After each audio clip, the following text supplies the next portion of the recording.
நாளைக்கான வீடியோ தாங்க வந்திருக்கு. வீடியோ வந்து சூப்பரா இருந்துச்சு அப்படின்னு தாங்க சொல்லணும். அதாவது அஞ்சலிக்கு வந்து கல்யாணம் முடிஞ்சிருச்சு அப்படின்னு தாங்க சொல்லணும். அதாவது நம்ம சீதாவோட கண்ணு முன்னாடியே வந்து அவங்க லவ்வர் வந்து தாலி கட்டிட்டாரு அப்படின்னு தாங்க சொல்லணும். அதெல்லாம் பார்க்குறதுக்கு நம்ம சேனலை மட்டும் மறக்காம லைக் அண்ட் சப்ஸ்கிரைப் மட்டும் பண்ணிடுங்க. ஃபர்ஸ்ட் எடுத்தோடனே எல்லாருமே பேசிக்கிட்டு இருக்கும்போது வந்து மகா வராங்கல்ல, அப்போ வந்து மகா வந்து சொல்கிறாங்க, என்ன எல்லாருமே கூட்டமாக சேர்ந்து அஞ்சலியை வந்து பிரெயின் வாஷ் பண்ணிக்கிட்டு இருக்கீங்களா? அவள் வந்து சொல்லிட்டால எனக்கு வந்து மாப்பிள்ளை பிடிச்சிருக்கு அப்படின்னு சொல்லிட்டால, அதுக்கு மேலே நீங்கள் நின்று அவளுக்கு ஏன் அட்வைஸ் பண்ணிக்கிட்டு இருக்கீங்க?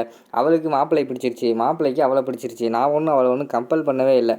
நான் வந்து மாப்பிள்ளையை வர சொன்னேன், உனக்கு பிடிச்சிருக்கா இல்லையான்னு கேட்டேன். அவளும் பிடிச்சிருக்குன்னு சொல்லிட்டு அவ்வளோதான், கல்யாண பேச்சு முடிஞ்சு. திருப்பி அவள் மனசை வந்து கெடுக்காதீங்க, அவ்வளோதான் நான் சொல்லிட்டேன். இது மகாவோட ஆர்டர். அதுவும் இல்லாமல் இந்த கல்யாணம் மட்டும் முடியலைன்னா இந்த மகாவுக்கு வந்து ரொம்ப பெரிய அவமானம் ஆயிரும். அதனால் யாருமே இதில் வந்து தலையிடாதீங்க, நான் பார்த்துக்கிறேன் அவளோட கல்யாணத்தை, எல்லோரும் கிளம்புங்க அப்படிங்கிற மாதிரி சொல்கிறாங்க.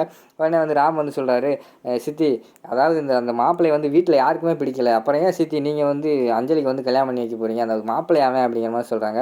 இங்கே பாரு, அதெல்லாம் உனக்கு தெரியாது, அதெல்லாம் எனக்கு தெரியும், பெரிய மனுஷங்க நாங்கள் பார்த்துக்குறோம். நீ வந்து ஒன்றே ஒன்று மட்டும் பண்ணி, உன்னோட பொண்டாட்டியை மட்டும் தேவையில்லாமல் அஞ்சலிக்கிட்ட பேச விடாது. அவள் தான் மனசை மாற்றிக்கிட்டு இருக்கா, தேவையில்லாமல் பண்ணிக்கிட்டு என்னோட வழியில் குறுக்க வந்துக்கிட்டு இருக்கா, அவளை மட்டும் அமைதியாக இருக்க சொல்லு போதும் அப்படிங்கிற மாதிரி சொல்லிடுறாங்க நம்ம மகா. அடுத்து சேது வந்து ஏதோ சொல்லி பார்க்காங்க, இதெல்லாம் கல்யாணம் தேவையா, அந்த மாப்பிள்ளை எனக்கும் பிடிக்கல அப்படிங்கிற மாதிரி சேது சொல்லி பார்க்காங்க. ஆனால் மகா வந்து கேட்குற மாதிரி இல்லை. சேது இந்த விஷயத்தில் நீங்கள் தலையிடாதீங்க, இது மகாவோட ஆர்டர், அவ்வளோதான், எல்லோரும் கலைஞ்சு போங்க அப்படின்னு சொல்லிட்டு எல்லாத்தையும் விரட்டி விட்டுறாங்க. அதுக்கடுத்து பார்த்தா எல்லோரும் போன பிறகு அஞ்சலி மட்டும் கூப்பிட்டு, அஞ்சலி இங்கே வா அப்படிங்கிற மாதிரி கூப்பிட்றாங்க. சொல்லுங்கள் சித்தி அப்படிங்கிற மாதிரி கேட்காங்க. அதாவது எல்லாருக்குமே இந்த மாப்பிள்ளை வந்து பிடிக்கல, உனக்கும் கண்டிப்பாக தோணி இருக்கும் அந்த மாப்பிள்ளை வந்து நமக்கு செட் ஆக மாட்டார் அப்படி இப்படின்னு ஏதாவது உனக்கு தோணி இருக்கும். ஆனால் அது எல்லாமே தோணாமல் நீ வந்து ஓகே சொன்ன இந்த கல்யாணத்துக்கு அப்படிங்கிற மாதிரி சொல்கிறாங்க.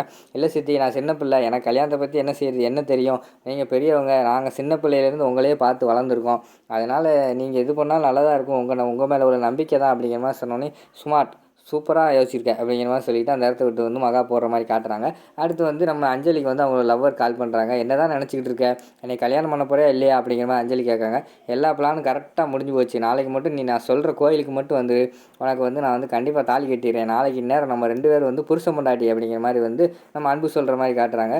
அப்படியா, கண்டிப்பாக நம்ம கல்யாணம் முடிஞ்சிருமா அப்படின்னு கேட்காங்க. ஒன்றும் கவலையே படாத, நீ நாளைக்கு யாராவது உங்கள் வீட்டில் வந்து உனக்கு சப்போர்ட் பண்ணுற ஆள், இல்லைன்னா கொஞ்சம் நமக்கு உன்னை ஃப்ரீயாக விடுற ஆள், அந்த மாதிரி ஆள் யாரையா ஒரு ஆளை மட்டும் கூட்டுவா, அவங்க கண்ணில் மண்ணை தூக்கிட்டு கண்டிப்பாக அவங்க கழுத்தை தாலி கட்ட வேண்டியது ஏன் பொறுப்பு அப்படிங்கிற மாதிரி சொல்கிறாங்க. அப்படியா, அப்படின்னா யாரை கூப்பிட அப்படின்னு சொல்லிட்டு யோசிச்சுட்டு, சரி நான் வேணால் சீதானியை கூப்பிட்டு வரேன், அவங்க தான் நான் நல்லா இருக்கணும்னு ரொம்ப வேண்டுறாங்க, கண்டிப்பாக அவங்க வந்து கெடுதல் பண்ண மாட்டாங்க அப்படிங்கிற மாதிரி சொல்கிறாங்க. ஓகே, நீ அவங்களே கூப்பிட்டு வா, நான் உனக்கு லொக்கேஷன் அனுப்பிடுறேன், அந்த லொக்கேஷனுக்கு இருக்கிற கோயிலுக்கு மட்டும் வந்துடுங்க, மித்ததெல்லாம் நான் பார்த்துக்கிறேன் அப்படிங்கிற மாதிரி சொல்கிறாங்க அன்பு. சரி கண்டிப்பாக வந்துடுவேல அப்படிங்கிற மாதிரி வந்து நம்ம அஞ்சலி கேட்காங்க. எல்லா பிளானும் பண்ணிட்டேன், நீ வந்தால் மட்டும் போதும் அப்படிங்கிற மாதிரி சொல்லிடுறாங்க. சரின்னு சொல்லிட்டு அவங்க ஃபோனை வச்சிடுறாங்க. அடுத்த சீனில் வந்து எப்படி நம்ம அதாவது சீதானியை கூப்பிட்டு போக அப்படின்னு சொல்லிட்டு யோசிச்சுக்கிட்டே இருக்காங்க. காலையில் எல்லாருமே சாமி கும்பிட்டுக்கிட்டு இருக்கிற மாதிரி இருக்காங்க. அப்போ வந்து நம்ம அஞ்சலி போகிறாங்க. சீதானி உங்ககிட்ட பேசணும் அப்படிங்கிற மாதிரி சொல்கிறாங்க.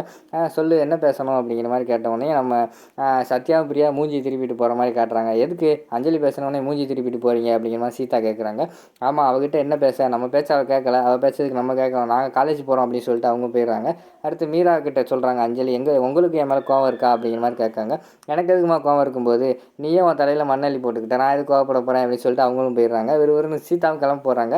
அந்த நேரத்தில் வந்து அஞ்சலி வந்து சொல்கிறாங்க, அண்ணி கொஞ்சம் நேரம் நில்லுங்க அப்படிங்கிற மாதிரி சொல்கிறாங்க. என்னையவா அண்ணின்னு சொல்ல, வாய் நிறைய அண்ணின்னு சொல்கிறியே, உனக்கு இப்போ நேரம் ஏதாவது ஒன்று செய்யணுமே அப்படிங்கிற மாதிரி சீதா சொல்கிறாங்க. ஆனால் ஒரு ஹெல்ப் மட்டும் பண்ணுங்க அப்படின்னு அஞ்சலி கேட்காங்க. என்ன ஹெல்ப் அப்படின்னு கேட்டவுடனே, நாளைக்கு எனக்கு கோயில் கூப்பிட்டு போங்க, மனசே சரியில்லை, போய் சாமிக்கிட்ட வேண்டணும் அப்படிங்கிற மாதிரி சொல்கிறாங்க. இனிமேல் வேண்டி என்ன செய்ய போகிற அப்படிங்கிற மாதிரி வந்து நம்ம சீதா கேட்காங்க. இல்லை, நான் வந்து மகா சித்தி கேட்டவொடனே எனக்கு வந்து என்ன சொல்லன்னு தெரில, அதனால் கல்யாணத்துக்கு சரின்னு சொல்லிட்டேன், இனிமேல் தான் நான் போய் யோசிச்சு பார்க்கணும் அப்படிங்கிற மாதிரி சொல்கிறாங்க. யோசிச்சு பார்த்து கல்யாணம் வேண்டாம்னு சொல்ல போறியா, சரி அப்போனா நான் வரேன் அப்படிங்கிற மாதிரி சீதா சொல்கிறாங்க. சரி நான் எப்படியா கூட்டு போயிருங்க, ஆனால் நீங்கள் சொல்லி கூட்டு போகிற மாதிரி கூட்டு போங்க, நான் போய் சொன்னேன்னா கண்டிப்பாக மகா சித்தி வந்து விட மாட்டாங்க அப்படிங்கிற மாதிரி சொல்கிறாங்க. அப்படியா, சரி நானே சொல்லி கூட்டு போகிறேன் அப்படின்னு சொல்லிட்டு அவங்க 2 பேரும் கிளம்பிக்கிட்டு இருக்கிற மாதிரி காட்டுறாங்க.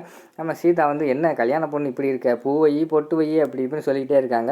மனசுக்குள்ளே யோசிச்சுக்கிட்டு இருக்காங்க நம்ம அஞ்சலி, ஐயோ மகா சித்தி வீட்டில் இல்லை, இந்த நேரத்தில் எப்படியா கூட்டு போய் பார்த்தா அவங்க லேட் பண்ணிக்கிட்டு இருக்காங்களே அப்படிங்கிற மாதிரி சொல்லிக்கிட்டு இருக்காங்க. சரி வா கிளம்புவோம் அப்படின்னு சொல்லிட்டு லேட்டாக கிளம்புறாங்க. அந்த நேரத்தில் பார்த்தா மகாவும் அர்ச்சனா வந்துடுறாங்க. மகா வந்து கேட்காங்க, எங்கே போகிறீங்க 2 பேரும் அப்படிங்கிற மாதிரி கேட்காங்க. இல்லை அண்ணி தான் என்னை வந்து கோயிலுக்கு கூட்டு போகிறேன்னு சொன்னாங்க, அதான் கோயிலுக்கு போகிறேன் அப்படிங்கிற மாதிரி சொல்கிறாங்க. என்ன கோயிலுக்கு கூட்டு போய் அவளோட மனசை மாற்ற போறியா அப்படிங்கிற மாதிரி மகா கேட்காங்க. உடனே சீதாவும் சொல்கிறாங்க, அவள் எல்லோரும் நாங்கள் பேசி பார்த்துட்டோம், அவள் மனசு மாறுற மாதிரி இல்லை, அவள் நீங்கள் சொல்கிற ஆளை தான் கல்யாணம் பண்ணிக்க போகிறேன்னு சொல்லிட்டா, இனிமேல் அவளை பேசி ஒன்றும் ஆக போகிறதில்ல, ஏன் கோயிலுக்கு போய் தான் மனசை மாற்றணுமா, இங்கெல்லாம் எங்களால் மனசை மாற்ற முடியாதா அப்படிங்கிற மாதிரி சொல்லிக்கிட்டு இருக்காங்க. சரி சீக்கிரமாக போயிட்டு சீக்கிரமாக வாங்க அப்படின்னு சொல்லிட்டு மகா சொல்லிடுறாங்க. சரின்னு சொல்லிட்டு கோயிலுக்கு போகிறாங்க.